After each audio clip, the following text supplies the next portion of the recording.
നിൽക്കാനേ പറ്റില്ല. കാരണം എന്താ വെച്ചാൽ നമ്മൾ രാവിലെ മൈസൂർക്ക് വന്നാണ്, നമ്മൾ ഓൾറെഡി പറഞ്ഞിട്ടുണ്ടായിരുന്നു. വന്നത് ട്രാവൽസ് കൊണ്ട് ഡെൽറ്റ ട്രാവൽസ് ആയിരുന്നു. ഇപ്പോൾ റിട്ടേൺ പോകുന്നത് സെയിം ട്രാവൽസ് തന്നെയാണ്. രാവിലെ നമ്മൾ വരുന്ന സമയത്ത് ഒരു 4 to 5 ആൾക്കാർ, പിന്നെ നമ്മൾ 2 ആൾ ഇങ്ങനെ ഉണ്ടായിരുന്നു. പക്ഷേ റിട്ടേൺ പോകുന്ന സമയത്താണ് നമ്മൾ അത് മനസ്സിലാക്കുന്നത് ആകെ 2 ആൾ. ആ 2 ആൾ നമ്മൾ ഞാനും അരുണാണ്, നമ്മൾ 2 ആൾ മാത്രമാണുള്ളത്. മൈസൂർ ടു ബാംഗ്ലൂർ നമുക്ക് 2 ആൾക്ക് വേണ്ടി മാത്രമാണ് ഈ ബസ്. ഇപ്പം ഇത്രയ്ക്കും അത് ഭയങ്കര അപ്രീഷിയേറ്റബിൾ ആണ് ഈ കാര്യം, നമ്മൾ പറയാൻ നിൽക്കാനേ പറ്റില്ല. അതും ബസ് ഭയങ്കര ക്ലീനാണ്, ഭയങ്കര അടിപൊളിയായിട്ടാണ് മെയിൻറ്റെയിൻ ചെയ്യാൻ.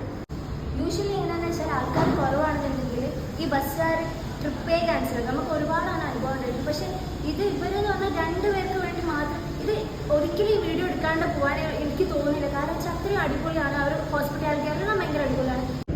പിന്നെ നിങ്ങൾ ബസ് കണ്ടല്ലോ, ബസ് ഭയങ്കര ലക്ഷറി ബസ്സാണ്, പറയാനൊക്കെ പറ്റില്ല. പിന്നെ എന്ന് പറഞ്ഞാൽ മെയിനായിട്ടുള്ള കാര്യം എന്താ വെച്ചാൽ ഇങ്ങനെ ഫുൾ കാലി ആയതുകൊണ്ട് തന്നെ